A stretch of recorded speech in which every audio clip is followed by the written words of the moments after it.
Hola, muy buenas tardes a todas y todos. Les damos la más cordial de las bienvenidas al Museo de las Constituciones de la UNAM en esta sesión inaugural del coloquio El primer constitucionalismo local en México, 1824-1827. Un evento nacional que busca divulgar el conocimiento sobre las primeras constituciones de los estados de la República.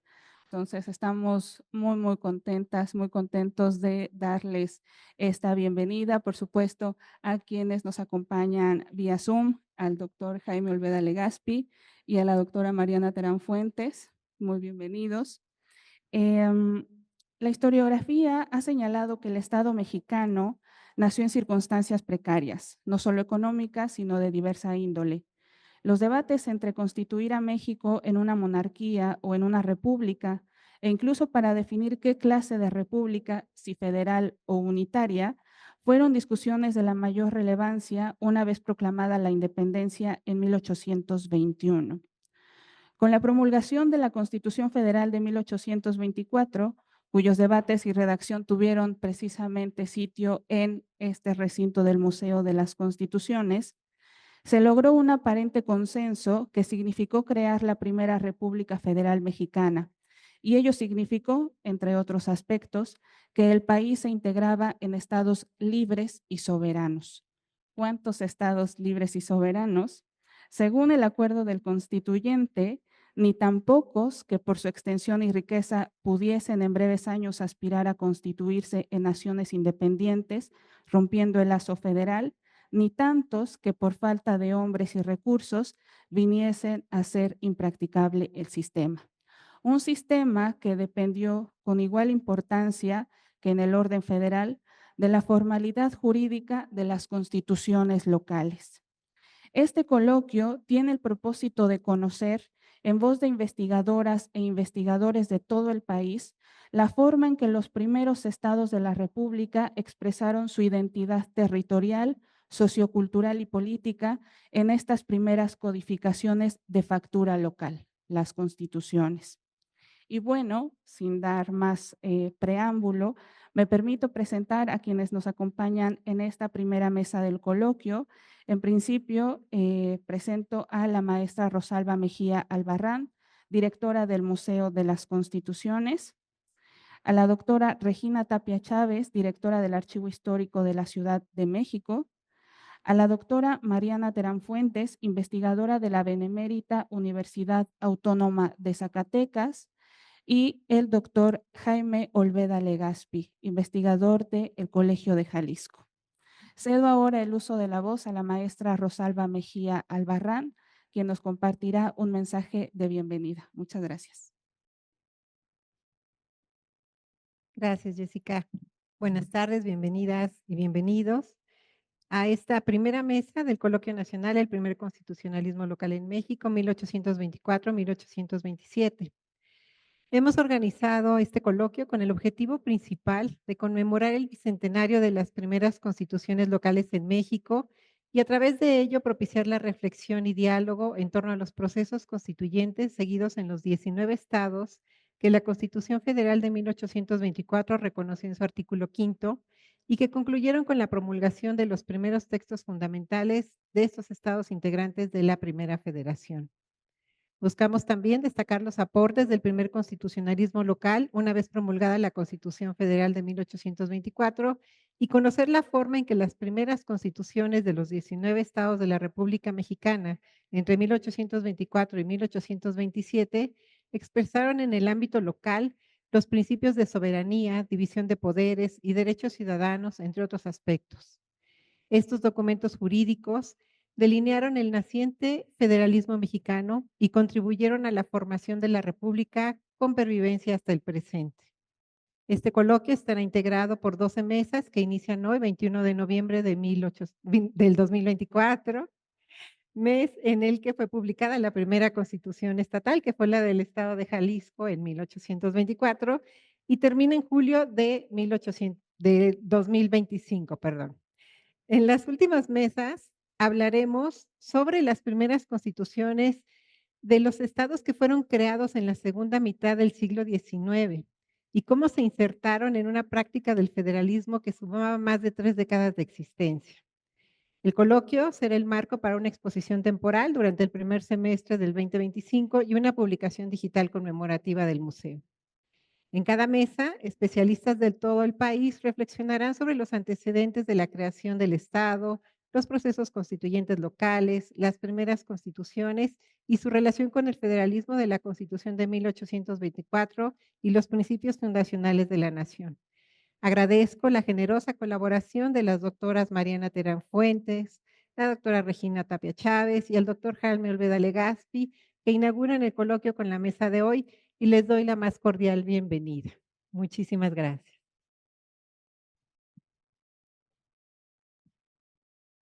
Muchas gracias, maestra. Y pues sí, la invitación, por supuesto, queda abierta para que nos acompañen en las mesas subsecuentes.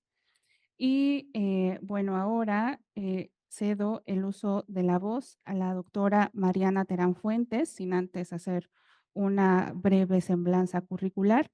La doctora Mariana Terán Fuentes es licenciada en Sociología por la Benemérita Universidad Autónoma de Aguascalientes, es maestra en Estudios Étnicos y del Lenguaje por el Colegio de Michoacán y doctora en Historia por la Benemérita Universidad Autónoma de Zacatecas. Sus proyectos de investigación se han centrado en la cultura política novohispana a través del estudio de los sermones y del culto guadalupano, del tránsito de las intendencias al sistema federal mexicano, de los primeros años del federalismo entre 1824 y 1835, analizados a partir del caso de Zacatecas, así como de su continuación con la República Central entre los años de 1836 y 1846. Pertenece al Sistema Nacional de Investigadoras e Investigadores con el nivel 3, cuenta con una importantísima obra publicada y es investigadora adscrita a la Benemérita Universidad Autónoma de Zacatecas. Ella nos va a presentar esta conferencia inaugural sobre el primer federalismo mexicano. Muchas gracias, doctora. Muy buenas tardes, tengan todos y todas ustedes. Es un enorme placer para mí compartir mesa con la doctora Regina Tapia, el doctor Jaime Olveda. Realmente estoy muy agradecida de que me hayan invitado. Solamente quiero preguntar de cuánto tiempo dispongo. Disculpen la informalidad de la pregunta. 30 minutos, por favor, doctora. De acuerdo. Bueno, entonces les pediré si me avisan unos 5 minutos antes del término de mi intervención. Claro que sí. Primero, dar un panorama amplio. Muchas gracias al Museo de las Constituciones de la UNAM, desde luego, y a su directora, la maestra Rosalba Mejía Albarrán, por hospedarnos en esta su casa. Bien, parto del año de 1820, cuando las Fuerzas Armadas del teniente coronel Rafael del Riego, desde Cabezas de San Juan, es un pueblo muy cercano a Sevilla, en la región de Andalucía, se pronuncia por la exigencia de que el rey restableciera la Constitución de 1812, promulgada un 19 de marzo. Se llama la PEPA porque justamente se promulga el día de San José. Rafael del Riego estaba encargado, tenía la misión de avanzar hacia la América convulsionada, donde todavía había guerras por las distintas emancipaciones, por las distintas independencias, y lo conminaron a cruzar el Atlántico y buscar apaciguar estas tierras de la América convulsionada.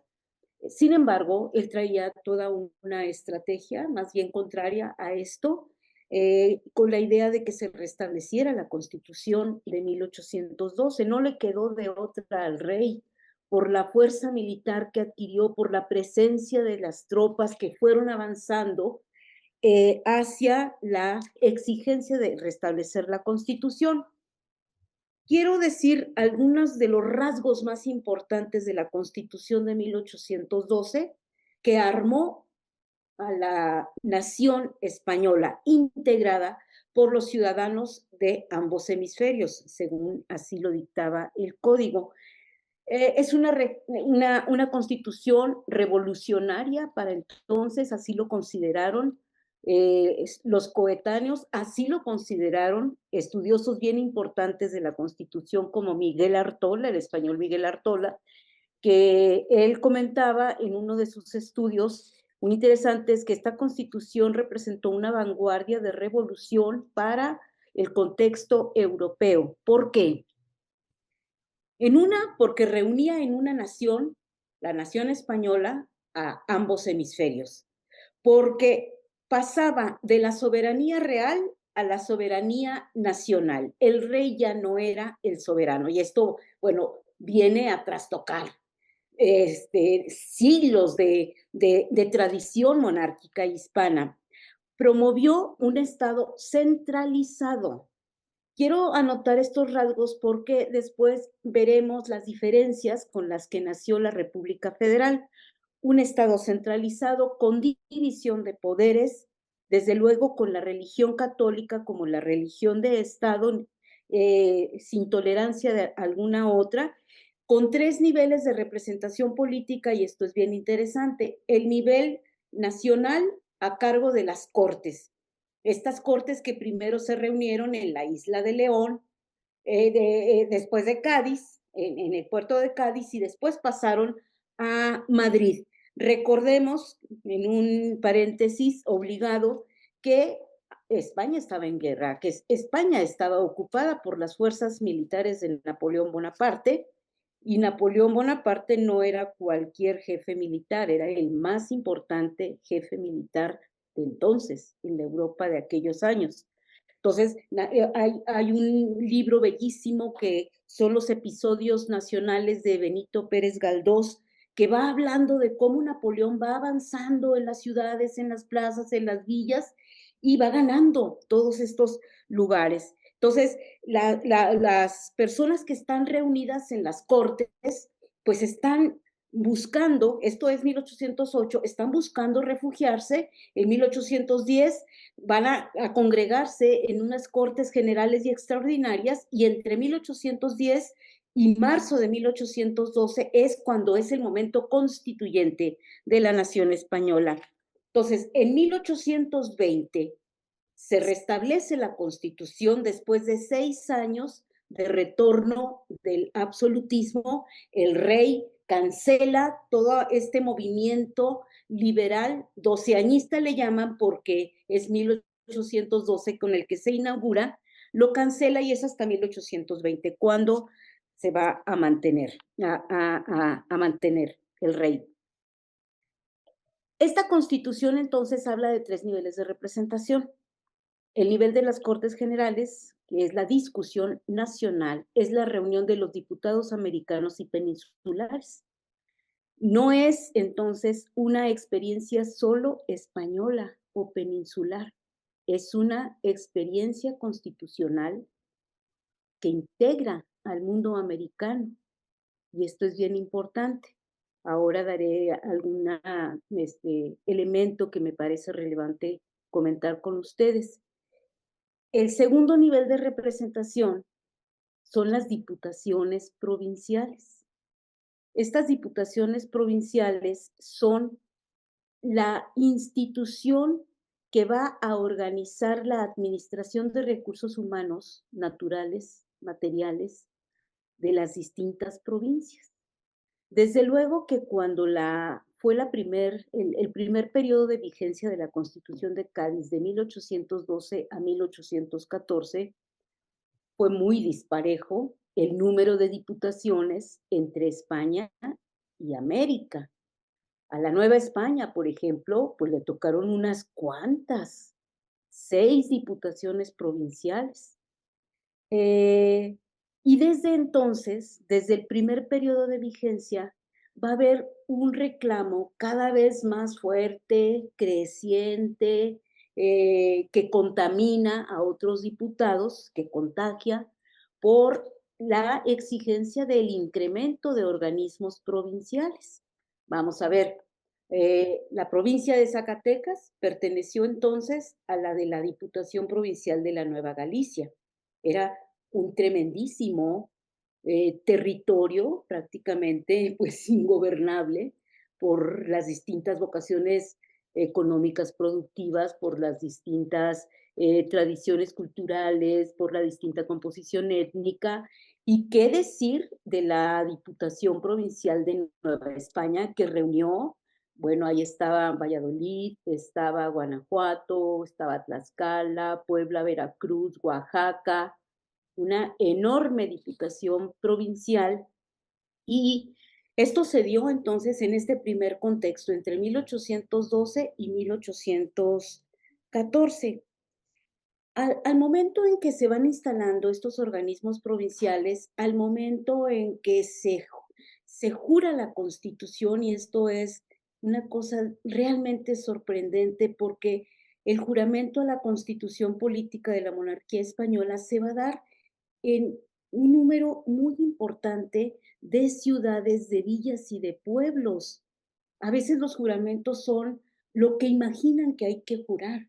En otras, los juramentos son fórmulas mucho más elaboradas, más precisas, y estos juramentos se van a dar en las plazas principales, donde van a colocar la Constitución de 1812, un crucifijo y las corporaciones y autoridades, vamos, como intendentes, empleados de aduanas, etcétera, irán pasando de uno a uno a establecer, a rendir el juramento. Después de que se hace el juramento, se pasa a las iglesias a celebrar con un Te Deum semejante acto. No es otra cosa sino la eh, recepción, introyección de un nuevo orden jurídico. Por eso era fundamental el juramento. Vamos, recordemos que en la guerra de insurgencia se juraba al rey, y que el rey regresara y se juraba lealtad al rey, y desde los balcones de las ciudades capitales como la Zacatecana se aventaban monedas después de la ceremonia de juramento de lealtad al monarca. Lo que viene después ya no es al monarca, es a la Constitución. Viene entonces toda una cultura política que desde luego va a traer elementos de antiguo régimen, porque con la Constitución el nuevo actor importantísimo va a ser el ciudadano, ya no va a ser el vasallo. El ciudadano con derechos y obligaciones. Derecho de aportar para el gasto del Estado, derecho de defender la patria hasta con la vida, obligación, perdón, de defender la patria hasta con la vida, y 4 derechos que estos derechos van a ser recuperados por el constitucionalismo local de la Primera República Federal Mexicana. Me refiero al derecho de igualdad, de libertad, de seguridad y de propiedad. Un tercer nivel de representación político-territorial estará en los ayuntamientos constitucionales. Resumo, son cortes, son diputaciones provinciales y son ayuntamientos constitucionales. Una de las novedades de los ayuntamientos, bueno, tiene varias que son también de gran impacto, de gran resonancia y de una implementación extraordinaria para el mundo americano. ¿Por qué? Porque los ayuntamientos podían instalarse con el requisito de 1000 almas. ¿Y quién registraba cuántos habitantes había en las poblaciones? Pues los curas párrocos. Ellos tenían en sus libros de registro, en sus libros parroquiales, el número de habitantes, los que nacían, se casaban, morían, etcétera. Pues eran los que tenían las cuentas, las cuentas más claras estaban en sus manos, ¿no? Entonces fue sorprendente la cantidad de solicitudes que llegaron a las diputaciones provinciales, a estas primeras 6 diputaciones provinciales, para poder instalar un ayuntamiento constitucional. El otro elemento que es útil destacar es que los ayuntamientos dejaron de ser organismos a puerta cerrada donde se compraban los cargos. Acá la gran novedad es que debieron de haber sido resultado de procesos electorales populares. Claro, las elecciones, tal como lo manifestaba la Constitución de Cádiz de 1812, eran elecciones indirectas. Esto también es un elemento que va a recuperar, pues se va a recuperar las primeras décadas del siglo XIX ya en contexto republicano, hasta muy avanzado. Vamos, para el caso de Zacatecas, las elecciones directas van a ser hasta entrada la década de 1860, claro, luego viene el Segundo Imperio, y es hasta 1869 cuando se van a realizar las primeras elecciones directas.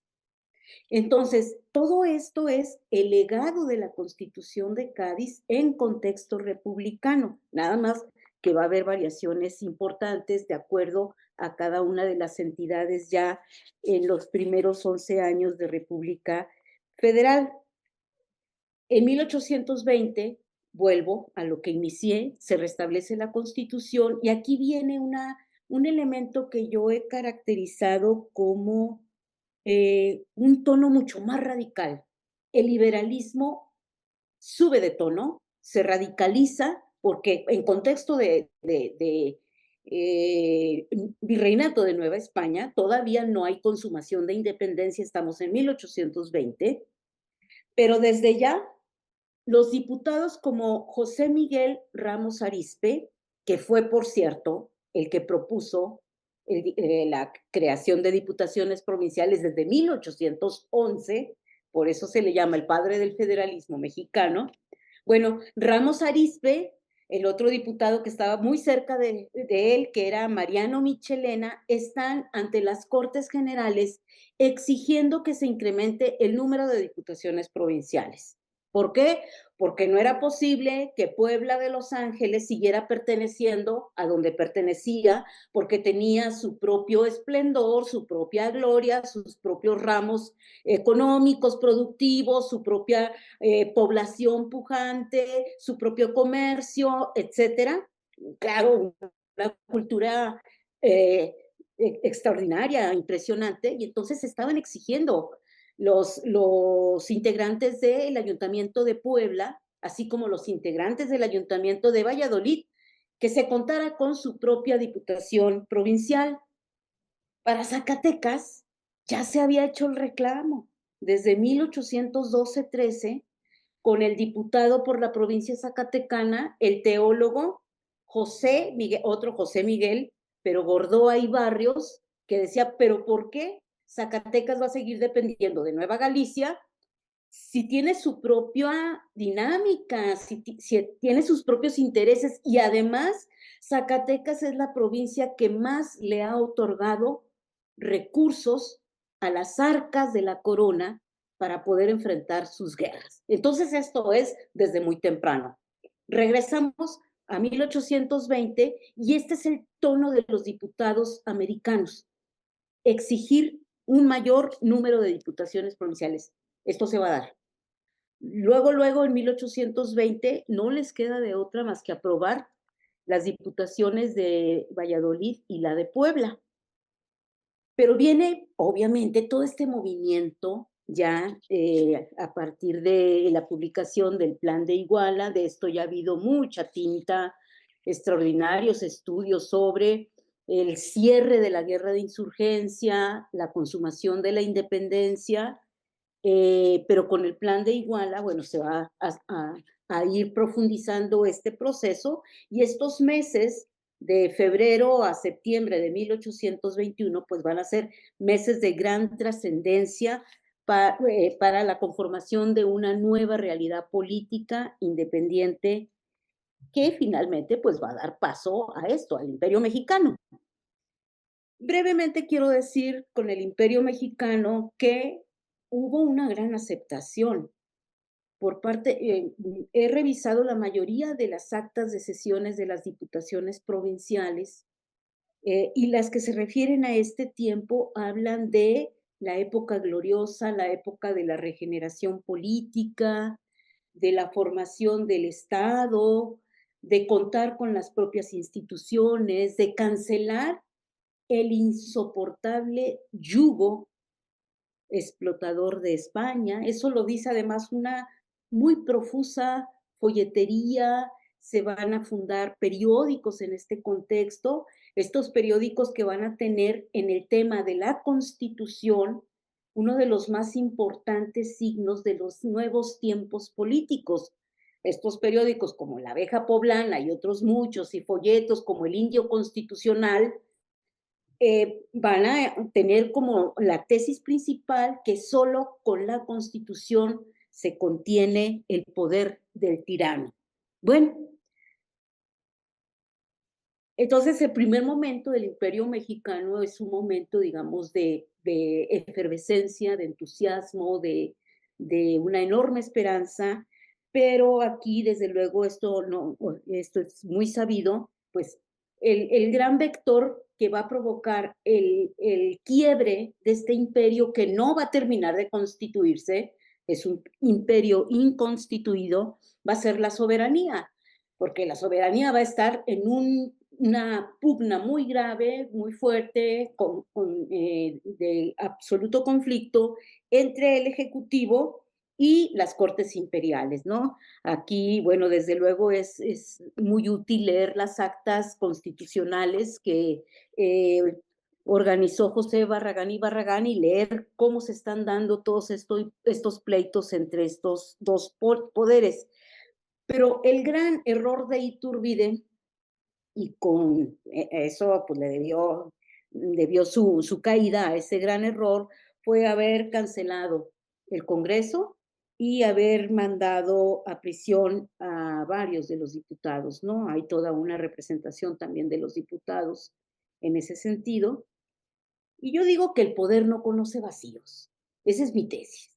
La tesis de fondo que he manejado en mis trabajos es que el poder no conoce vacíos. ¿Quién recupera el poder?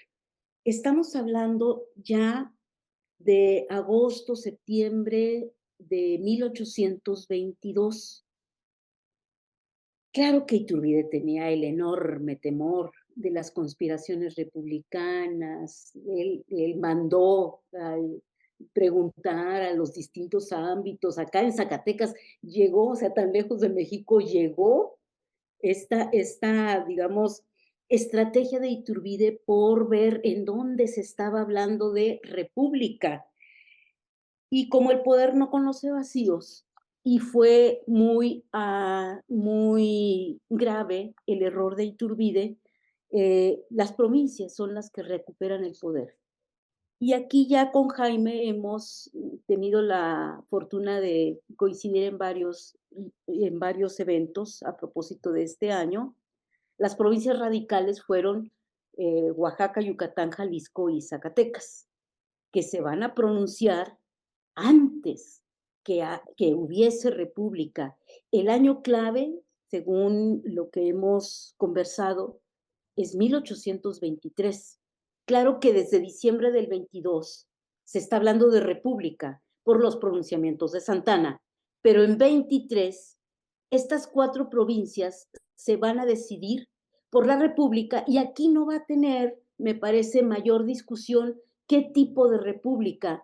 Deberá ser una república federal, donde ningún pueblo sea superior a otros, donde exista algo que creo que es importante seguir estudiando, el tema de la voluntad política. Las provincias tienen y demuestran voluntad política para asociarse. Recordemos que en este año, ya voy cerrando, este año del 23, se están escribiendo proyectos constitucionales. Desde Guadalajara está Prisciliano Sánchez con el Pacto Federal de la Anáhuac y está también Francisco Severo Maldonado con su contrato de asociación. Entonces ya hay un fervor muy radical por parte de estas provincias. Zacatecas, desde luego, ya siendo diputación provincial desde 1822, va a tener tres momentos que ya con esto cierro. Se instala su diputación en marzo de 1822 y va a durar poco más de un año como diputación provincial. Los primeros meses de vida de este organismo en Zacatecas va a ser básicamente de carácter administrativo. Su relación con los municipios, el tema de las contribuciones, la observancia de que se instalaran escuelas de primeras letras y un largo etcétera.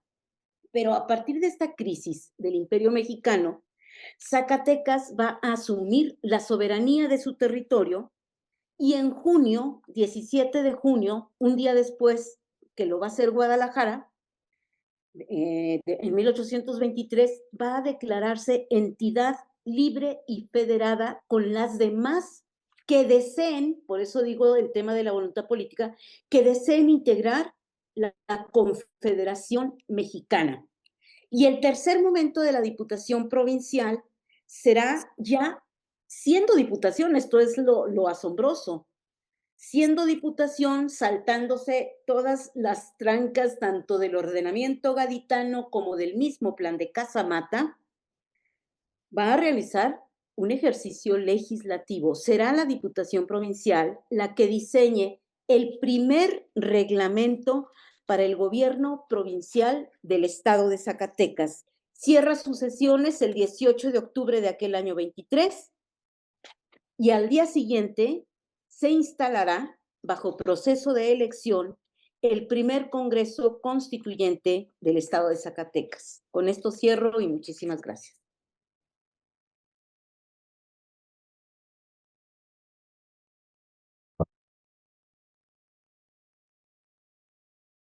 Muchas gracias, doctora Mariana Terán, por estas reflexiones tan importantes. Y esa frase fantástica, el poder no conoce vacíos.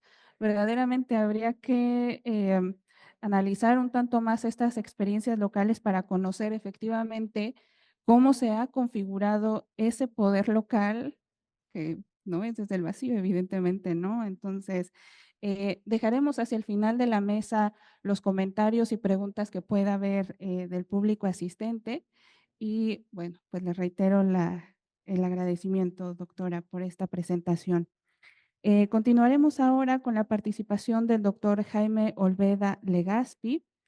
El doctor es licenciado y maestro en Historia por la Universidad de Guadalajara, doctor en Historia por la Universidad Nacional Autónoma de México. Su principal línea de generación y aplicación del conocimiento está enfocada en los estudios históricos. Pertenece al Sistema Nacional de Investigadoras e Investigadores como investigador nacional emérito.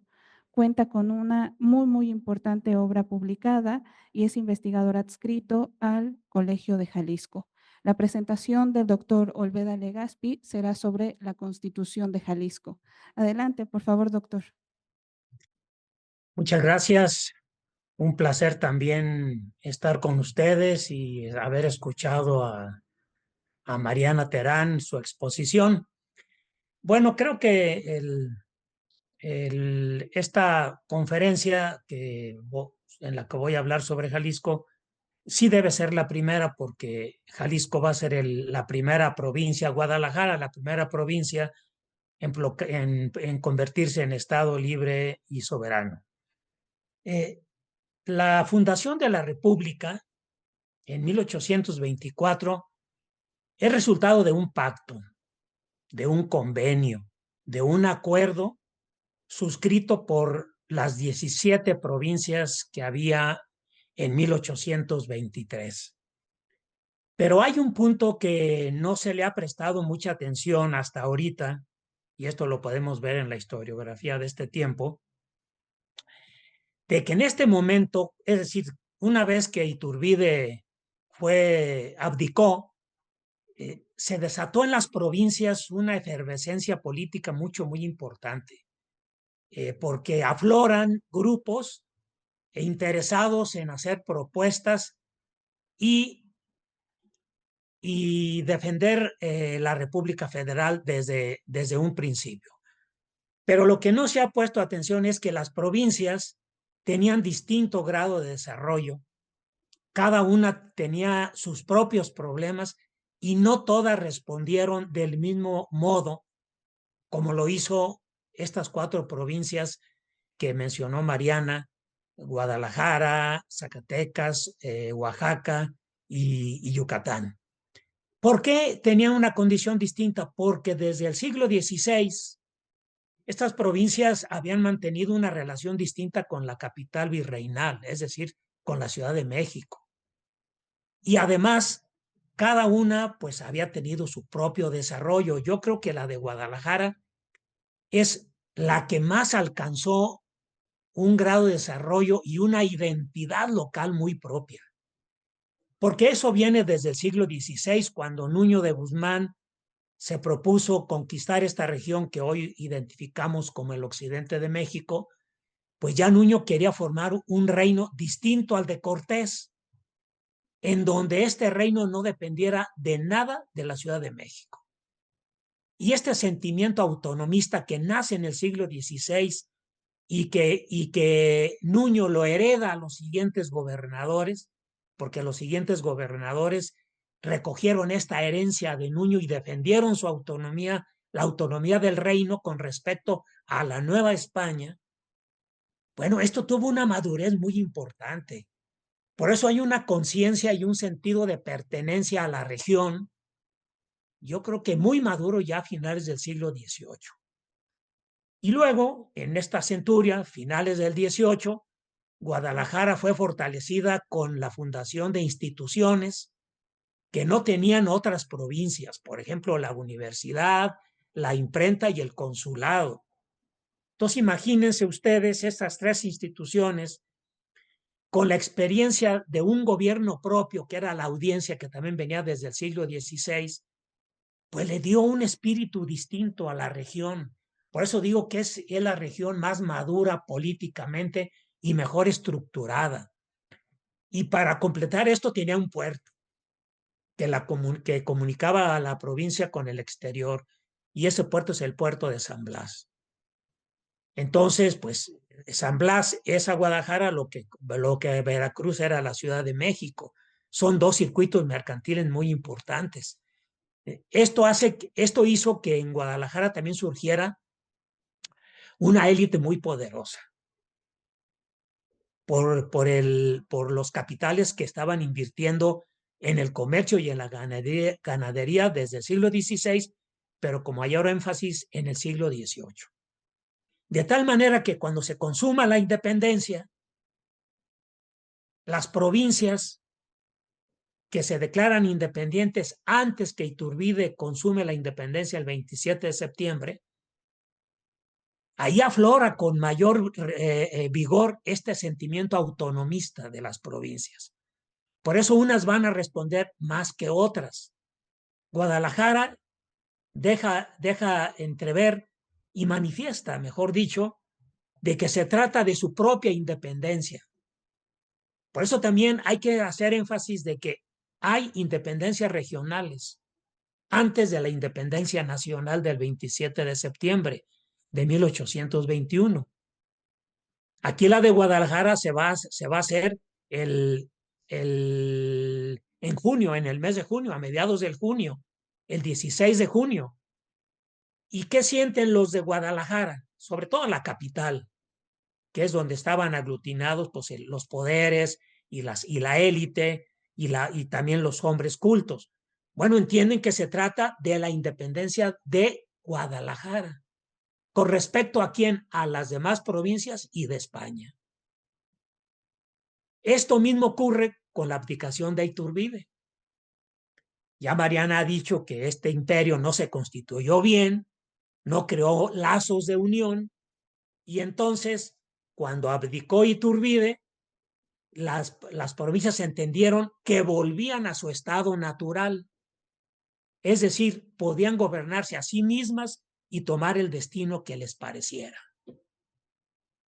Por eso hay mucha agitación política en las provincias desde 1821, pero con mayor claridad a partir de la abdicación de Iturbide. Y no se diga después de la proclamación del Plan de Casamatl, ¿verdad? Entonces, son movimientos, yo pienso que son movimientos fundacionales, porque estos movimientos, el movimiento que se da en Guadalajara y que involucra a la clase política y a la clase económica y también a los sacerdotes, porque va a haber curas que apoyan mucho este movimiento, ya están pensando en fundar una nación, en hacer propuestas para que el país se convierta en una república federal. Y bueno, ya tenemos a dos autores que se han mencionado anteriormente, Prisciliano Sánchez, que elabora un texto que se llama Pacto Federal, o sea, un pacto de cómo deberían asociarse las provincias. Esas provincias que estaban disgregadas después del derrocamiento del imperio de Iturbide. Entonces, ahí está el reto, cómo volver a asociar a esas provincias para que ninguna se fuera por su propio lado. Entonces, por eso hay propuestas. El de Prisciliano Sánchez y el de Francisco Severo Maldonado, un contrato de asociación. Por eso se considera Guadalajara la cuna de la Federación Mexicana. Y por eso se considera Guadalajara la hermana mayor de la Federación, porque de aquí salen las primeras propuestas. Muy a su modo, pero bueno, es una propuesta desde las provincias. Eso por un lado. Por el otro, aquí en Guadalajara se empieza a elaborar un discurso federalista utópico, en el que se proyecta la República como el modelo ideal para la nación mexicana. Es el único que puede hacer felices a los ciudadanos mexicanos. Y de aquí se publican muchas cosas, hojas sueltas, folletería, y bueno, hay todo un intercambio de ideas que se empiezan a difundir en muchas provincias. Por eso muchas provincias tomaron como ejemplo a Guadalajara, porque de aquí estaban saliendo muchas ideas concretas, pero también son ideas utópicas que trataban de mover las emociones de la gente para conseguir el consentimiento, para que el modelo federal, la república, fuera por consentimiento, no por imposición. Y bueno, pues esto hizo que en la provincia de Guadalajara hubiera mucha agitación política. Una pregunta que puede antojarse entre los que nos están escuchando es que ¿por qué en otras provincias no surgieron estas tesis federalistas, estas producciones impresas con un discurso utópico del federalismo? Bueno, no surgieron porque el número de hombres cultos en las demás provincias no era tan numeroso como en Guadalajara. Guadalajara ya era un centro educativo muy importante desde finales del siglo XVIII. Y ya para 1823 habían egresado generaciones de la Universidad de Guadalajara, la Universidad Literaria de Guadalajara, del Seminario Conciliar de San José, y hay una clase culta muy numerosa. Yo rescaté una lista del periódico El Iris de Jalisco, en donde el periódico menciona a poquitos más de 110 personajes y cultos de Guadalajara, entre abogados, licenciados, sacerdotes y médicos. Entonces sorprende que este centenar de personas ya estuvieran ocupando desde entonces puestos públicos importantes y de aquí surgieran todo este discurso federalista que yo vengo mencionando y que es un discurso más bien confederalista que federalista, porque están proponiendo un federalismo radical, o sea, un confederalismo en donde las partes constitutivas retengan la soberanía total y no delegar al gobierno general demasiada soberanía, una mínima parte. Entonces, en este escenario, los protagonistas van a ser tres. Luis Quintanar, comandante y jefe político, la Diputación Provincial, presidida por el propio Quintanar, y el Ayuntamiento de Guadalajara. Es una trilogía que está estrechamente vinculada y están haciendo todo lo posible por dos cosas. Primero, para que el primer Congreso ya restituido, el que suprimió Iturbide, convoque al segundo y el segundo se encargue de constituir al país y de formar una constitución. Eso están proponiendo. Y como el primer Congreso retardó la convocatoria, Guadalajara ya no se esperó, porque también hay una como especie de ansiedad de llevar las cosas rápido, precipitadamente y no esperar que el Congreso General constituya la nación. Por eso el 16 de junio de 1823, las autoridades de Guadalajara convierten a la provincia en Estado libre y soberano. Este pronunciamiento fue calificado en México como un pronunciamiento precipitado. Vieron a la provincia de Guadalajara como una provincia desobediente, que se estaba apartando de los lineamientos del centro. Pero bueno, no se estaba apartando porque no hay un centro de unión.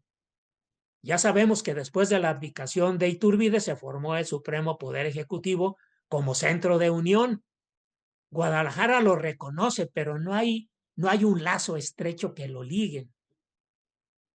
Por eso Guadalajara llegó a decir que mientras no se convocara al segundo Congreso, Guadalajara se sustraía de la obediencia del Supremo Poder Ejecutivo y del Congreso que llegara a constituirse. Por eso lo consideran una provincia desobediente, que trató, esto también es una idea es exagerada, que trataba de separarse de la nación. Y esta tesis no es cierto. Yo creo que fue proferida un poco para alarmar a la gente y detener el ímpetu federalista de Guadalajara. Entonces, después del pronunciamiento, luego viene el pronunciamiento de Oaxaca, de Zacatecas y de Yucatán, que también se convierten en estados antes de que el Congreso los convierta. Por eso son erecciones en estados que no están legítimamente respaldados en nada. Por eso el gobierno de México no lo reconoce. Pero estos 4 pronunciamientos sirvieron para acelerar la convocatoria del segundo Congreso y empezar a trabajar en la redacción de la Constitución. Pero Guadalajara no se quedó con los brazos cruzados. Si ya se había convertido en un estado, luego convocó a elecciones para formar el primer Congreso Constituyente del estado. Y este se formó en septiembre, el 12 de septiembre. Y es muy interesante ver las actas de este Congreso Constituyente formado por puros federalistas radicales. Yo he mencionado en otras reuniones que en este Congreso no va a haber divisiones de federalistas radicales o moderados, menos centralistas o unitarios. No, es un estado, es un Congreso bien homogéneo. Entonces empiezan a trabajar en la redacción de la Constitución. Pero aquí también lo que veo es que este Congreso Constituyente no se abocó exclusivamente a elaborar la Constitución, sino que asume las responsabilidades que había tenido la Diputación Provincial. Empieza a atender los problemas de muchos pueblos que mandan peticiones o consultas o aclaraciones, y entonces lo empieza a desviar un poco de su tema central, que es la elaboración de la Constitución. Entonces, esta desviación fue muy... retrasó pues la pronta elaboración de la Constitución, a tal grado que el mismo periódico de que he hecho mención, el Iris de Jalisco, recomendara a los diputados que su función principal era elaborar la Constitución, no atender los problemas de muchos pueblos que le estaban remitiendo cosas. Y entonces el Congreso empezó a trabajar más sistemáticamente en la elaboración de la primera Constitución, siguiendo muy de cerca los avances que tenía el segundo Congreso en la elaboración de la Constitución General. En una de las sesiones, el Congreso aquí de Jalisco, este Congreso Constituyente, planteó que el Congreso General iba muy adelantado en la elaboración de la Constitución, mientras que ellos, los de Guadalajara, iban muy retrasados, entonces había que acelerar esto. Bueno, hubo artículos que retrasaron, que más bien provocaron mucha discusión y enfrentamientos entre la Cámara. Uno de ellos fue el artículo originalmente el sexto, que terminó siendo séptimo, que establecía que el gobierno civil tenía la facultad de costear los gastos del culto religioso y de administrar la iglesia. Y esto provocó una reacción, no solamente en el seno del Congreso, sino en todo el nuevo Estado, porque el Congreso recibió mucha correspondencia de pueblos en donde manifestaban su inconformidad por este artículo. Dentro del Congreso había 3 o 4 que eran sacerdotes que fueron los que se opusieron rotundamente. Creo que es el único artículo que provocó discordancia, enfrentamiento y debate, un debate desgastante. Pero al final de cuentas se queda el artículo tal cual, pero ya con el número 7. Y para el 18 de noviembre, el lunes hizo 200 años, el Congreso de Jalisco firmó, juró y publicó la primera Constitución de las provincias o de los estados. Porque los demás, aunque también se habían puesto a trabajar, todos redactaron su Constitución hasta 1825, la mayoría. Hubo 4 que fue en 1826 y 2 hasta 1827.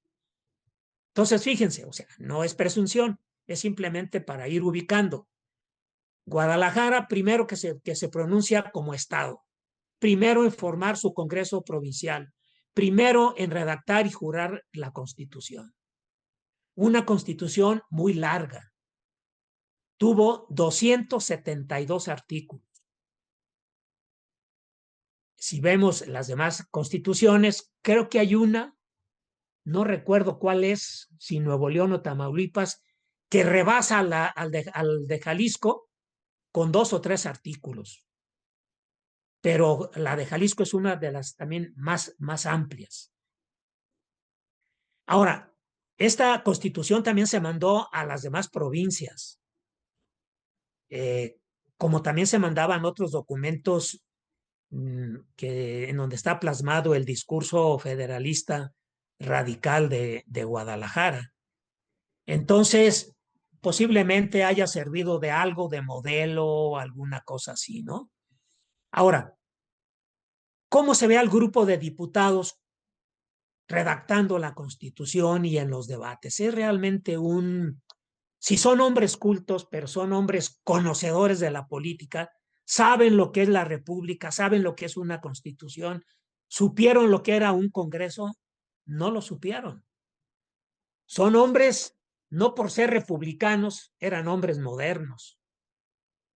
Esta primera generación de republicanos son hombres antiguos y modernos al mismo tiempo. Y esto lo dejan ver muy bien en las discusiones y en la misma redacción de la Constitución y en las ceremonias de juramento a la Constitución. La Constitución se juró no en la Catedral de Guadalajara, por el controvertido artículo 7º, que se quedó tal cual, que el Estado tenía facultad de administrar y de pagar los gastos del culto católico. pues esto, como ustedes comprenderán, pues era algo sumamente novedoso y para esta realidad, pues no, yo creo que fue una propuesta muy, muy arriesgada y tan arriesgada que provocó esta reacción. Por eso el juramento se hizo una vez que se juró dentro de la sede del Congreso. La sede del Congreso es donde hoy está la Biblioteca Iberoamericana. No sé si alguien lo ubique ahí en el centro de la ciudad de Guadalajara. Ahí era la sede del Congreso. Y a 2 cuadras de ahí está el Templo de la Merced. Pues ahí fue el juramento. Pero, ¿cómo es el juramento? Como se juró la Constitución de Cádiz. Exactamente igual, en los mismos términos, con una ceremonia religiosa y todas esas cosas, ¿no? Bueno, se jura la Constitución, pero si bien al principio algunos sacerdotes habían apoyado la República Federal, después de jurar la Constitución, muchos no quisieron jurarla, la mayoría no la juró, hasta que se reformara ese famoso artículo 7º que he mencionado. Entonces, todos los últimos días de noviembre, diciembre y todo 1825 y parte del 26 fue un periodo de pugna entre el nuevo gobierno civil y la Iglesia de Guadalajara por el artículo 7º constitucional. Con el acta constitutiva del 31 de enero del 24, ahí ya se formalizó. Esta acta declaró a las provincias, convirtió a las provincias en estados libres y soberanos. Entonces ahí ratifican la condición de Jalisco, Oaxaca, Zacatecas y Yucatán. Pero también una pregunta que siempre he planteado para entender todo esto es, ¿qué tipo de república nace en 1824? Esos 16 o 17 estados que forman la República de 1824, ¿eran estados reales? No eran estados reales. Habían sido convertidos por una firma. No era resultado de un proceso histórico de maduración, como ocurrió en Estados Unidos, que las colonias van desarrollándose política, económica, culturalmente y se convierten en estados, y una vez convertidos en estados se unen para formar la Unión Americana. Aquí los estados son ficticios, son imaginarios. Entonces, no hay lazos de unión. El acta constitutiva no crea lazos de unión fuertes como para crear esa federación mexicana. Por eso la federación es también imaginaria. Luego, no están unidos porque esta federación que crea el acta constitutiva de 1824 se llama Estados Unidos Mexicanos. El Estado o la República que nace se llama Estados Unidos Mexicanos. Pero volvemos a lo mismo, no son estados reales, no están unidos y no se sienten mexicanos. Por eso el comportamiento después del acta constitutiva de estas partes que integran la federación, el comportamiento no son de estados, porque no entienden la relación entre el gobierno general y los estados. Se siguen comportando como provincias, como si siguieran siendo provincias. Por eso, el acta constitutiva da nacimiento a un conjunto de republiquitas dentro de una república. Fíjense qué complicado el nacimiento de la República Mexicana, de la Federación Mexicana. ¿Sobre qué bases tan frágiles se fundó la República y empezó a funcionar? Son bases frágiles totalmente. Luego estuvo el desacuerdo de los ingresos. ¿Qué le tocaba a la federación? ¿Qué le tocaba a los estados? Y ahí tampoco hubo un acuerdo. En 1824, de recién firmada el acta constitutiva, los habitantes de Guadalajara o del Nuevo Jalisco se sentirían mexicanos, ciudadanos mexicanos. No, se sentían ciudadanos jaliscienses. Y lo mismo ocurrió en Oaxaca, Zacatecas y en todos los demás estados. ¿Mm? Todo esto viene porque no entendieron lo que era una república, ni sabían lo que era una federación. Zavala tiene mucha razón, Lorenzo de Zavala, cuando dice en su obra, lo que hicieron estos constituyentes, se refiere al Congreso General, fue vestir con un ropaje moderno a un hombre viejo. ¿Quién era el hombre viejo? La nación mexicana. La nación mexicana era un hombre viejo y se viste con un ropaje moderno que es la república, sin entender lo que era este modelo y sin entender prácticamente nada.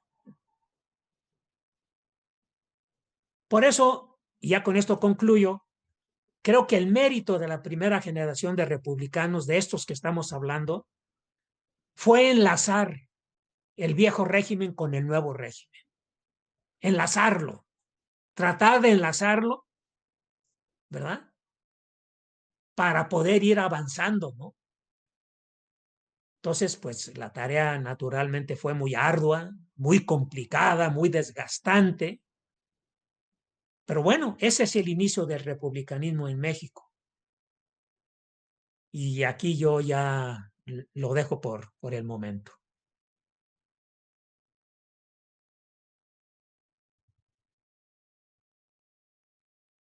Muchas gracias, doctor Legaspi, por estas reflexiones que de verdad es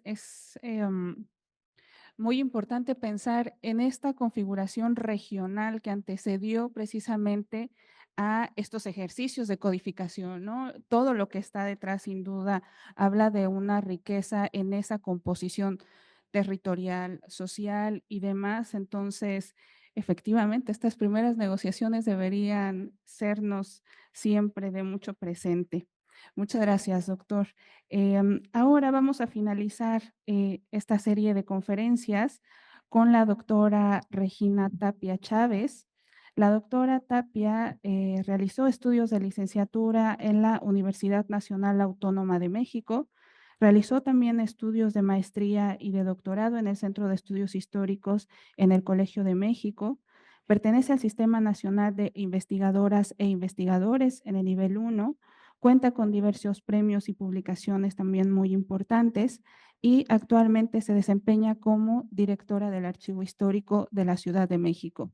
La doctora Tapia nos va a presentar una conferencia sobre la creación del Distrito Federal, que precisamente coincide con la fecha, el 18 de noviembre de 1824, cuando se promulga la Constitución de Jalisco, y en ese mismo día se crea el Distrito Federal. Entonces, adelante, por favor, doctora. Muchas gracias. Gracias. Yo como soy directora de archivo traje una presentación porque me gusta enseñar documentos, que por ahí va a empezar a correr. Estoy muy agradecida con Rosalba, con Jessica por la invitación y de verdad que muy honrada de compartir mesa con tan admirados colegas, el doctor Olveda y Mariana Terán, a quienes admiro mucho. Y además creo que es muy interesante que hablemos ahora de la creación del Distrito Federal, después de haber escuchado una conferencia sobre primer federalismo, pero que centró un poco sus ejemplos en Zacatecas, que es lo que ha estudiado Mariana, y por supuesto el caso de Jalisco, que pues es esta llama pionera, ¿no? del federalismo en México. Porque lo que ocurre en la Ciudad de México, pues es casi que lo contrario, pues es la experiencia realmente opuesta, ¿no? A la de estas provincias federalistas, defensoras de la soberanía. La Ciudad de México representó mucho, más bien un ímpetu por conservar formas políticas heredadas y mucho en ese sentido se centró la discusión sobre la creación del Distrito Federal. Y bueno, les agradezco mucho que en este ciclo, que está de verdad muy bueno y que va a ser muy importante para que conjuntemos el conocimiento, ¿no?, de las constituciones de este primer federalismo mexicano, se haya incluido el tema del Distrito Federal, porque si quisiéramos hablar de la constitución del Distrito Federal, nos tenemos que esperar a un congreso histórico de principios del siglo XXI. Y como vamos a ver ahora un poco más adelante, el tema de carecer de una constitución fue central para la vida política de la Ciudad de México y el Distrito Federal durante todo el siglo XIX. Entonces, si gustan, vemos la primera para ahorita irles contando. Voy a hablar de dos grandes temas, ¿no? Uno, la creación del Distrito Federal en el sentido territorial y en el sentido simbólico, porque algo que es muy importante cuando vemos este proceso es cómo pesó el papel que tuvo la Ciudad de México durante la colonia. Cómo pesó para bien y cómo pesó para mal. Y que justamente importantes diputados y hombres de este momento, pues hablaban de los capitalistas, les decían, ¿no?, a los de la Ciudad de México, con un desdén, ¿no?, y con un desprecio, pero bueno, ahora lo veremos. La idea de crear una capital federal se empieza a discutir a principios de 1824.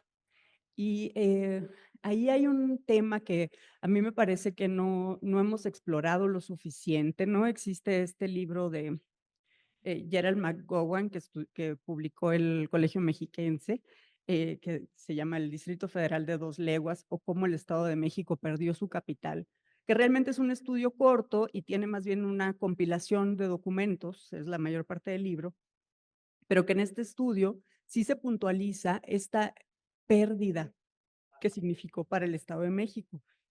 Y aquí es muy importante decir que al contrario de estas famosas 4 repúblicas de las cuales han estado hablando los doctores Terán y Olveda, el Estado de México no era federalista y el Estado de México era muy grande, iba desde Acapulco hasta lo que hoy es el estado de Hidalgo, ¿no? Entonces recorría un territorio muy grande y sí se ha considerado que la creación del Distrito Federal primero hubo una segregación territorial jurídica del espacio de Querétaro.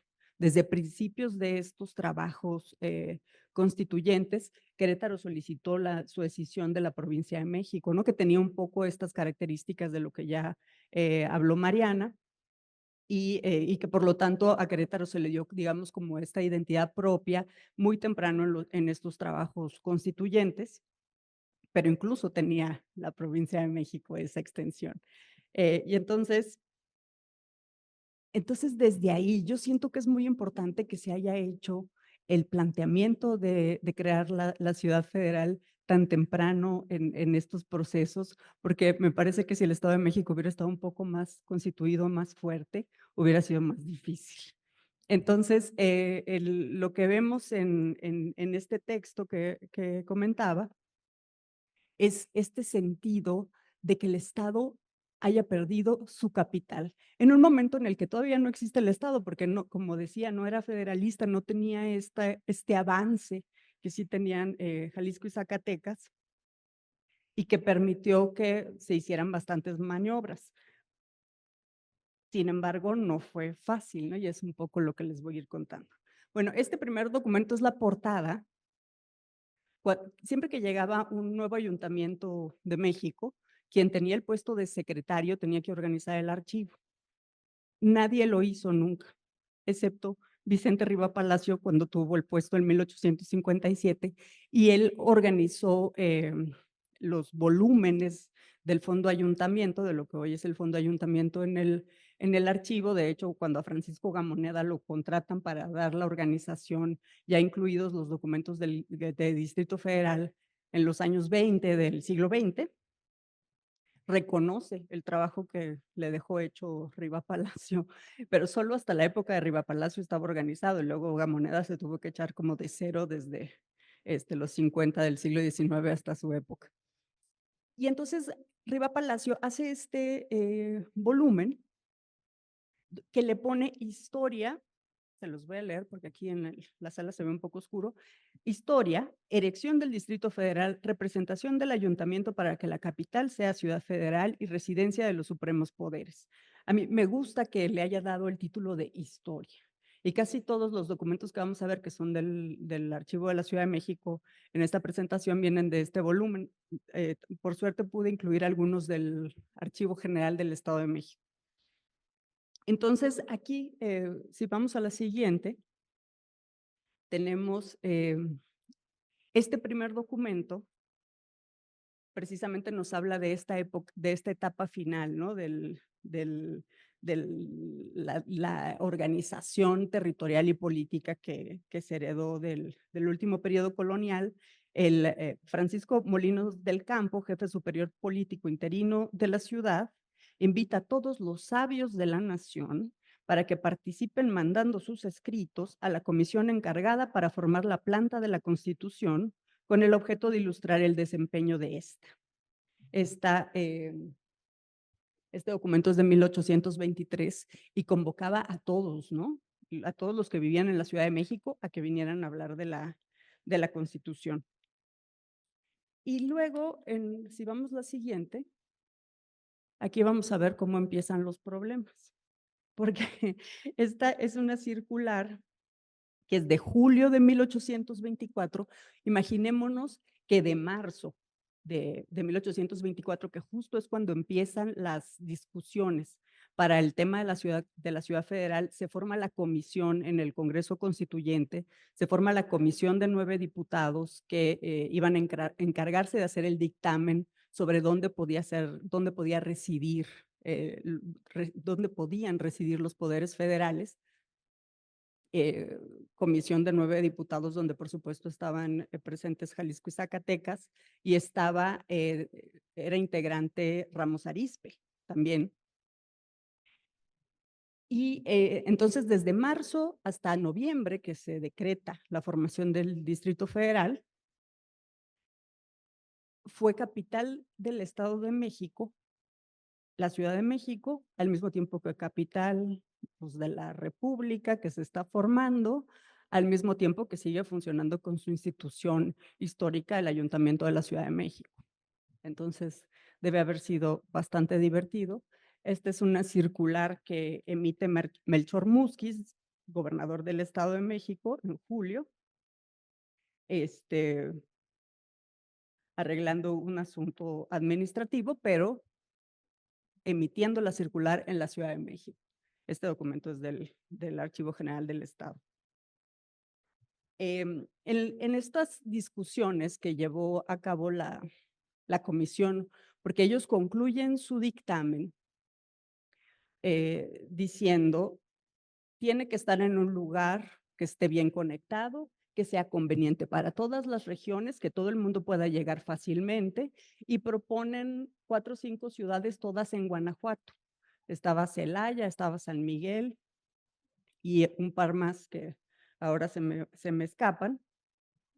Y cuando presentan las conclusiones de su dictamen, Querétaro levanta la mano y dice, creemos que nosotros somos mejor opción, y todo el Congreso recibe esa propuesta con muy buenos ojos. Dice, tenemos, por aquí traigo la cita, dice Querétaro.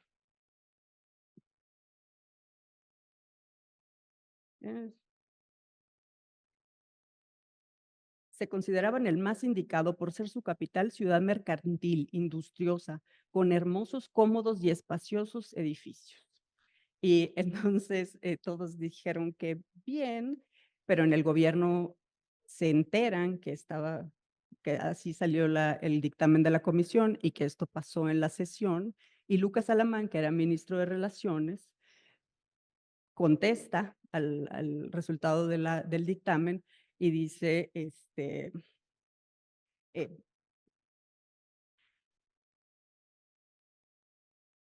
solicitó de forma formal que se sometiera a discusión el dictamen, considerando y analizando la importancia de contar con una capital federal, porque eso sintió Alamán que no se había puesto solamente de manifiesto el tema de la ubicación geográfica, pero no de si queremos tener un distrito federal, ¿no? No se había llegado a ese punto de la discusión. Y entonces, para cuando se discutió ya con esos elementos en el Congreso, no solo va Alamán, sino también va Pablo de la Llave, quien era el ministro de Justicia, Francisco Arrellaga de Hacienda,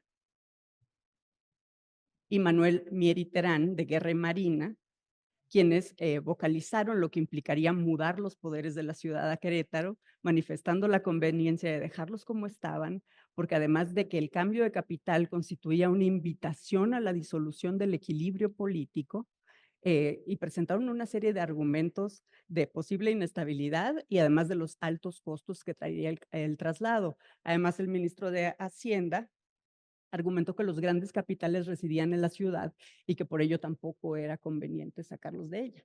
Entonces vienen estas voces que en el sentido más decimonónico de la palabra pretendían conservar ciertas estructuras para que hubiera un funcionamiento al menos de inercia, ¿no? Por eso digo que es tan interesante hablar de este tema después de ver las experiencias, ¿no? De estas provincias que al contrario venían como con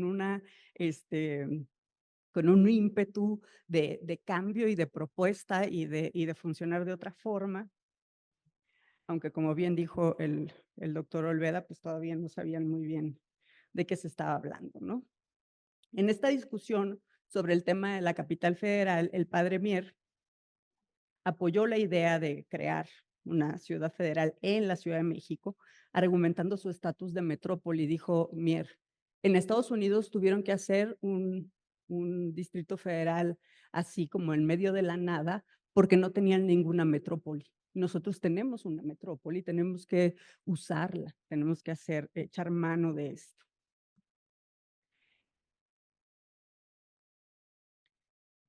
Entonces, digamos que lo territorial, pues un poco se decidió así, ¿no? Hubo tensión, hubo voces.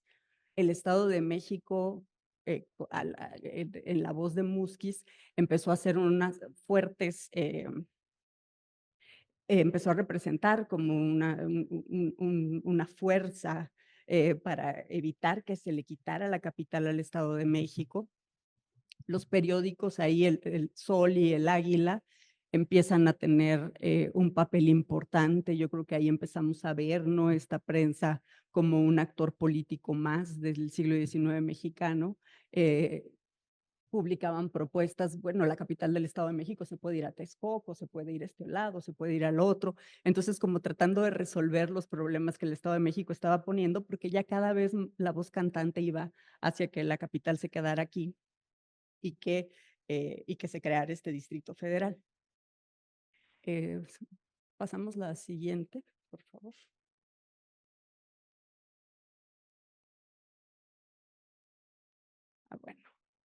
Bueno, acá ya a punto de que saliera el decreto de creación del Distrito Federal, las representaciones de un lado y el otro se empezaron a poner así como más fuertes.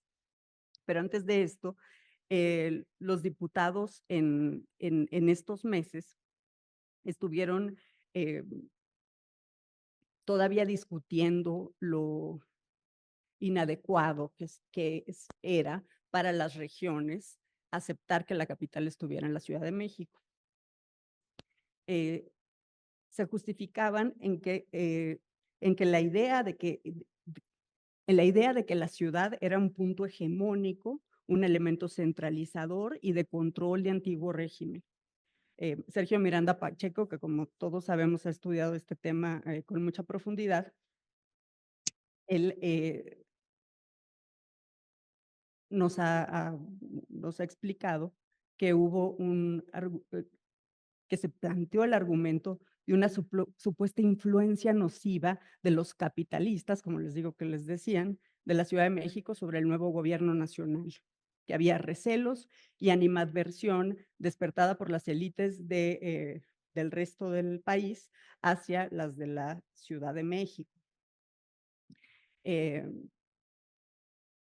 Regina Hernández Frangiuti, que hizo este libro de referencia obligada sobre la creación del Distrito Federal, dice que para la mayoría de los miembros de la comisión encargada de crear el Distrito Federal, la hegemonía de la ciudad era inaceptable y que el principio federalista dictaba contar con un punto central que permitiera la vinculación y enlace entre los estados, pero que sobre todo se evitara la desunión y que se consolidara el nuevo régimen.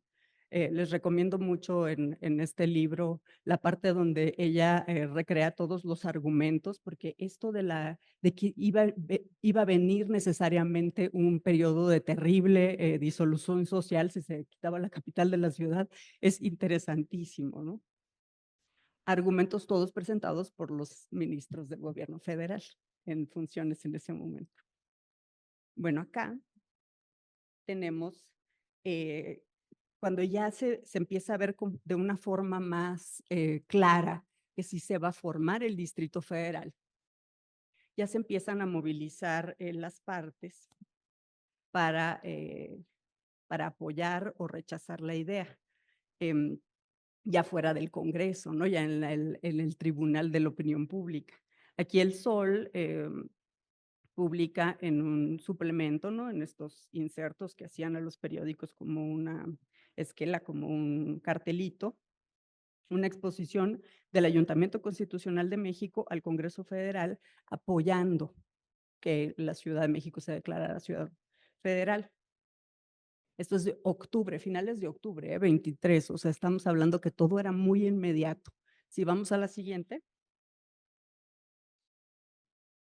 tenemos la respuesta del Estado de México. Esta es una remisión, esto lo tenemos nosotros en el archivo de la ciudad. Es la remisión de 100 ejemplares de la exposición que nuevamente ha hecho el Congreso de este estado, el de México, al constituyente de la Federación, y esa exposición es pidiendo que no les quiten la capital. Y mandaron 100 ejemplares a la ciudad, al ayuntamiento de la ciudad. Y en la siguiente, que es creo que esta, bueno, no, ese es el recibo, ¿no? En la siguiente es la exposición, precisamente, son 2 páginas, ahí se ve, eso es lo que mandaron por un centenar. En la siguiente, y a mí esto es creo que lo que me ha parecido más revelador del asunto, viene acompañado al centenar de las 100 representaciones que hace el Congreso del Estado de México al Congreso Federal pidiendo que no les quiten la ciudad, una representación firmada por el Ayuntamiento de Calpulalpan, que estaba en el Estado de México en ese momento, después se lo dan a Zacatecas, es otra de las escisiones territoriales que sufrió el Estado de México, y una más enviada por el Marqués de Guadalupe en contra de que México sea ciudad federal. Aquí sabemos que los especialistas en historia del Estado de México, muy particularmente Carmen Salinas Sandoval, nos ha explicado que en porque, a ver, no teníamos ni capacidad técnica ni capital humano para hacer un trabajo técnico de recorrido del territorio y trazar un mapa ni nada por el estilo. Entonces, del plano de la Ciudad de México, ¿no? Del punto cero, donde está ahora el Palacio Nacional, la catedral, que estaba en ese momento también, por supuesto, desde este punto se traza un círculo de 2 leguas y quien quedara ahí se fregaba. Entonces, yo creo que el Marqués de Guadalupe debe haber tenido una hacienda en alguno de los puntos y debe haber quedado ahí comprometida. Y por eso manda esta representación pidiendo que no se haga el Distrito Federal. Sí, la siguiente, por favor. Este ya es el decreto de creación que firmó Guadalupe Victoria. Se publicó el 20 de noviembre, es del 18, como sabemos. Se publica el 20 de noviembre. Si vamos a la siguiente, en este libro McGowan sí hace el cálculo de las 2 leguas y el círculo. Y vemos que pues quedan todo tipo de garitas, pueblos y de todo atrapado. Entonces aquí empieza una historia, por eso digo que lo territorial es importante considerarlo junto con lo simbólico, ¿no? Con lo que conllevaba el peso de que se eligiera la Ciudad de México. porque aquí empieza una historia de un siglo de definir los contornos del Distrito Federal, y ahí hubo todo tipo de representaciones, solicitudes a favor y en contra de ser incluidos o de salir de este radio. A mí me sorprendió mucho que no tengamos ninguna representación en el archivo de tipo geográfico de estos primeros años de la República. El primer plano que tenemos del Distrito Federal que representa las áreas del Distrito Federal es de 1857. Entonces, de ahí todo el resto del tiempo pues fue un estira y afloja, y incluso vemos en nuestros fondos de las municipalidades que formaron el Distrito Federal, cómo cambia el número constantemente. Por ejemplo, es curioso que Tlalpan, porque, bueno, la primera capital a donde se va el Estado de México cuando pierde la Ciudad de México es Texcoco. Fue muy breve la estancia de la capital en Texcoco, luego se va a Tlalpan, a San Agustín de las Cuevas, y luego a Toluca, donde finalmente ya se queda. Y nos preguntaremos, bueno, ¿Tlalpan qué? Pues ahora es parte de lo que fue el Distrito Federal. Ellos pidieron anexarse justo a principios de los años 50, del siglo XIX, pidieron pertenecer al Distrito Federal. Entonces hay muchas redefiniciones de lo que fue el territorio en todos estos años. Siguiente, por favor. Al siguiente año, el Estado de México volvió con una confrontación, de nuevo pidiendo que se derogara la ley de creación del Distrito Federal. Entonces, el Ayuntamiento de México de nuevo hace una representación. Hay representaciones del Ayuntamiento de México al Congreso General a tutiplén todo el siglo XIX. Y bueno, pues en estos primeritos años de la República Federal tienen que ver con la defensa de que sí sigan siendo sede de los poderes. Luego, en la siguiente, tenemos una representación ciudadana de alguien en la Ciudad de México, José Mendívil, apoyando la del ayuntamiento, diciendo sí queremos ser parte de la Ciudad Federal. Entonces yo creo que ahí es importante subrayar que la población ya se está involucrando en el proceso, y algo que podríamos entender a lo mejor como más lejano por ser algo técnico, pues sí se empieza a permear, ¿no? hacia esa cultura política en construcción. Siguiente, por favor. Que los años 20 fueron muy intensos. Y luego viene la nueva representación del ayuntamiento para que no se derogue la ley relativa al Distrito Federal.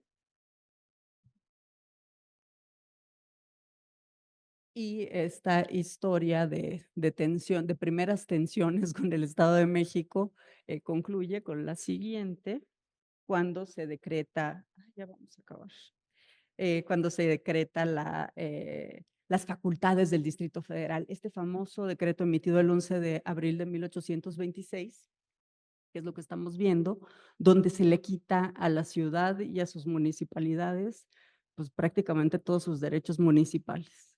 Y esta es la otra historia, ya no me va a dar tiempo de desarrollarlo mucho, pero la otra parte que quería, de la que quiero hablar, voy a mencionar algunas cosas brevemente porque son importantes, que tienen que ver con la vida política en la ciudad y qué pasó con nosotros, los habitantes de aquí, como parte de ese Distrito Federal. Este decreto del 11 de abril prácticamente le dio en la torre a cualquier facultad que tenía de lo que explicó Mariana al principio, de este tercer nivel de representación política en los ayuntamientos constitucionales. Se les quitan muchas de las facultades, prácticamente se quedan solo con algunas funciones administrativas y se les quita todo derecho a manejar recursos. Entonces, bueno, eso fue terrible. El Ayuntamiento de México sobrevivió bastante bien porque pues era el Ayuntamiento de México, pero en las que fueron después delegaciones, ahora alcaldías, en aquel momento municipalidades, sobrevivían. y uno ve en el archivo cómo están conformados las series documentales de este fondo de municipalidades, y es sorprendente que todas son distintas. Lo que había en Xochimilco no había en Guadalupe Hidalgo, no había en Azcapotzalco, porque cada quien funcionaba como podía, algunas con la estructura que heredaron de Cádiz y que así continuaron, otras como pudieron, así sobrevivieron. Entonces, en esta historia del siglo XIX, de estas múltiples representaciones que encontramos del Ayuntamiento de México al Congreso Federal, siempre pedían tener una constitución, que el gobernador del Distrito Federal fuera de origen local. Decía, todas las regiones del país tienen leyes que dictan que sus gobernadores sean de las regiones. Y nosotros hemos tenido un colombiano, un chileno, dicen en una representación de 1851. Hemos tenido un colombiano, un chileno y 4 de Veracruz. ¿A nosotros cuándo nos van a llegar esos derechos ciudadanos? Los habitantes de la Ciudad de México solo votaban por sus diputados federales. Fue lo único que tuvieron, y bueno, pues básicamente esa fue la historia de esta ciudad, pues hasta el 2017, que se le quita el nombre de Distrito Federal, que en mi opinión era el que conglomeraba todas esas regiones de las municipalidades, las delegaciones, las alcaldías, y ahora se centraliza con el nombre de Ciudad de México. Digo, ya tenemos los derechos, pero no sé, ¿no? Que siento que le quitaron un poco pues el sentir regional, ¿no? Porque por lo menos Distrito Federal hablaba de un conglomerado de partes, ¿no? Pero bueno, bueno, eso por ahora, muchas gracias.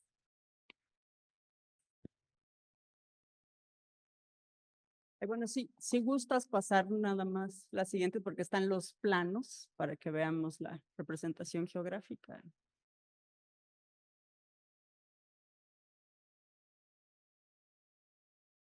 Que bueno, ya por supuesto que no llega esa parte, pero a finales del siglo XX se les quitan más facultades a las municipalidades. Ese es el plano de 1857. Y si seguimos más, ese es el de 1902, que es un poco el Distrito Federal que conocimos, ¿no? Que es cuando se hace este decreto que desaparece el municipio prácticamente, bueno, se les quita completamente las facultades para luego desaparecer por completo el municipio en 1928, cuando se crea el departamento del Distrito Federal. Muchas gracias, doctora Tapia, por esta presentación. Y sí, pues efectivamente habría que estudiar un tanto más esas identidades de los ayuntamientos o municipalidades foráneas, como también se les denominó, y que bueno, esa apropiación ahora de Ciudad de México, pues sí, desdibuja, ¿no? Esa historia detrás. Muchas gracias.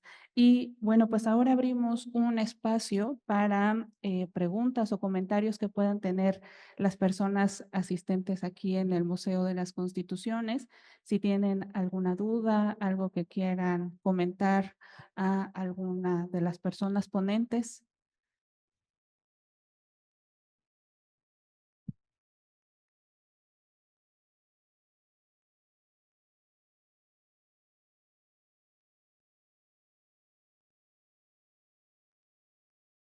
Bueno, muchas gracias. Soy Gustavo Pérez. Quiero saludar a la doctora Regina, a la doctora Mariana, al doctor Jaime, que los conozco muy bien, no me pierdo sus conferencias. Pues me congratulo de haber estado aquí y creo que es un buen paso de inicio de este evento, esta mesa que conformaron. Y bueno, la doctora Regina ya citó a Mier. Bueno, yo me he acercado más o menos a su obra, como ustedes saben. Y hay un discurso profético de él hablando de las provincias radicales de Zacatecas y Jalisco. Y quiero ver su opinión. Creo que lo conocen muy bien esto, pero sí quiero resaltar aquí lo que dice sus profecías del Congreso General, hablando de la soberanía que están pidiendo precisamente estos estados ya radicalizados que quieren ser, que dice que de ellos depende su soberanía, ¿no? Más que de la federación. Dice así Mier ante el Congreso General: si tales soberanías se adoptan, si es si se aprueba el proyecto de acta constitutiva en su totalidad, desde ahora me lavo las manos. Protestaré que no he tenido parte en los males que van a llover sobre los pueblos de Anáhuac. Los han seducido, les dice a los congresistas, para que pidan lo que no saben ni entienden, y preveo la división, las emulaciones, el desorden, la ruina y el trastorno de nuestra tierra hasta sus cimientos.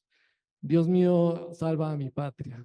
Bueno, todos sabemos que Mier era así muy teatral en sus discursos, pero sí les quiero pedir su opinión sobre si esta soberanía de estos estados radicales, Zacatecas, Jalisco, Oaxaca, eh, era un riesgo en ese momento, como dice Mier, estábamos hablando de 1823, dio este discurso, no sé si lo consideran así, era un riesgo ser tan radicales, estar tan avanzados en la idea de este federalismo. Y bueno, los vuelvo a felicitar, muchas gracias. Gracias. Y hay una pregunta más, entonces, para tener dos y unificar. Gracias. Felicidades a los ponentes. Muy claro para hacer esta mesa introductoria. Creo que ponen sobre la mesa las discusiones y lo que tenemos que observar para las siguientes mesas cuando se hable de estas primeras constituciones.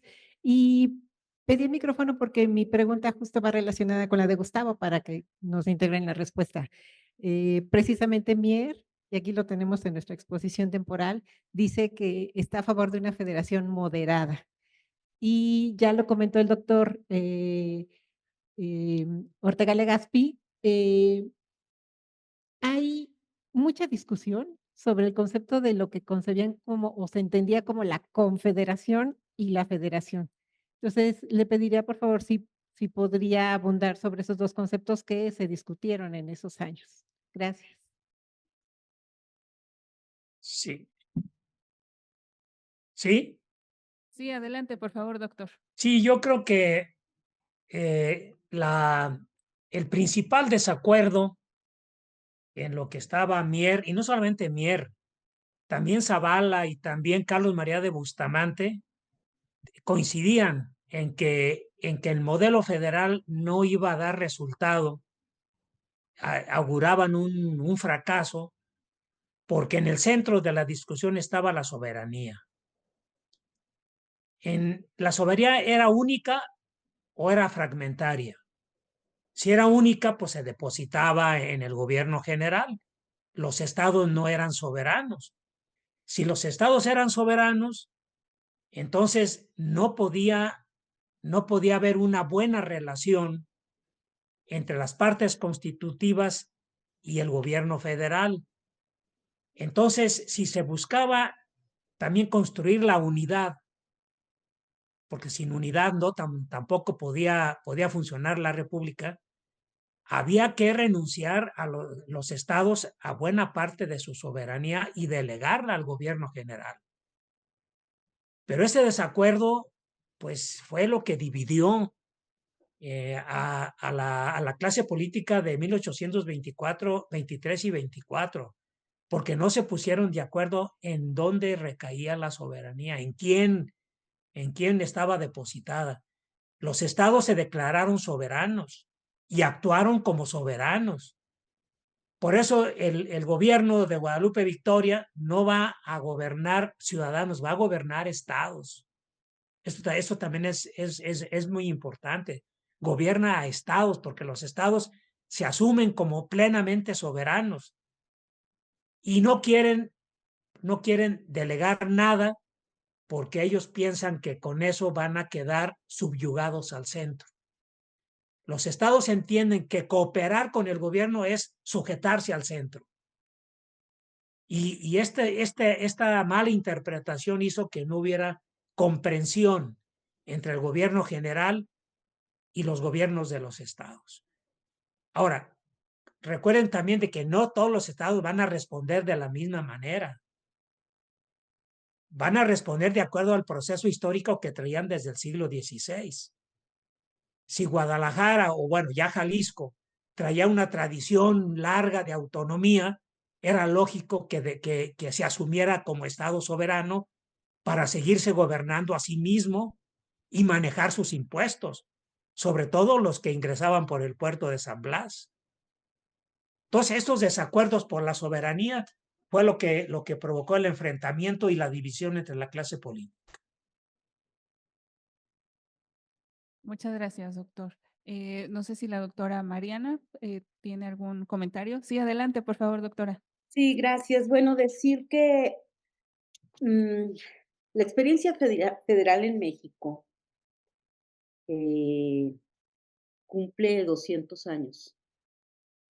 Ha tenido distintos rostros. El federalismo mexicano tiene distintas expresiones. Ahora sería muy extraño pensar en el peso rotundo, contundente que tienen los estados frente al centro. Sin embargo, el primer federalismo mexicano nació como un confederalismo, y identificado este confederalismo por el peso de las distintas regiones, con un centro de unidad débil en realidad. Ese centro de unidad se fue construyendo con muchos años, tras décadas. Al final del siglo XIX tenemos ya un centro bien fortalecido, pero esto no se manifestó al inicio de la República. Entonces, pensar que esta República ha tenido distintas oscilaciones entre los poderes estatales y el poder general. Atendiendo a lo que comenta mi querido amigo Gustavo Pérez, que también me da mucho gusto que esté aquí con nosotros, justamente el primer federalismo, ¿y por qué no hablamos, digamos? Bueno, en mi caso yo no hablé hasta 1835 realmente, pero esta disputa por la soberanía, como dice Jaime Olveda, va a caracterizar, para mí es el debate más importante que caracteriza los primeros 11 años de la vida republicana en México. Y justamente por el tema de la soberanía, donde más adelante, en 1834, será Lucas Alamán, y Carlos María de Bustamante también lo había dicho, que son los congresitos de los estados los que están dando al traste con la República Federal. Y decían, bueno, esto ya se había advertido desde 1823, con esta famosa profecía. Bueno, justamente todo este tema es el que va a, digamos, a colapsar hacia 1834 y 1835 con las provincias radicales. En este contexto, Zacatecas, Jalisco y otras más van a organizar una coalición de estados para enfrentar al movimiento procentralista que estaba diciendo ya basta de estas soberanías tan introyectadas en las regiones, y es el centro el que debe de gobernar la República. Entonces, toda esta discusión en torno al tema de la soberanía va a caracterizar, en mi opinión, los primeros 11 años. La República no estaba en duda. Lo que estaba en duda, ¿qué tipo de República? Por eso, hacia 1834 y 35, el Congreso del Estado, el Congreso mexicano general, va a recibir cerca de 400 representaciones de ayuntamientos pidiendo la variación en la forma de gobierno hacia una república central. Este es un elemento también que es pues muy útil tener aquí en la discusión, y muchas gracias por la pregunta. Muchas gracias, Yo doctor. agregaría una cosa, si me permiten. Sí, sí, adelante, por favor, doctor. Bueno, nada más para ahondar en lo que acaba de decir Mariana. Una desventaja que se ve en la fundación de la República es que la República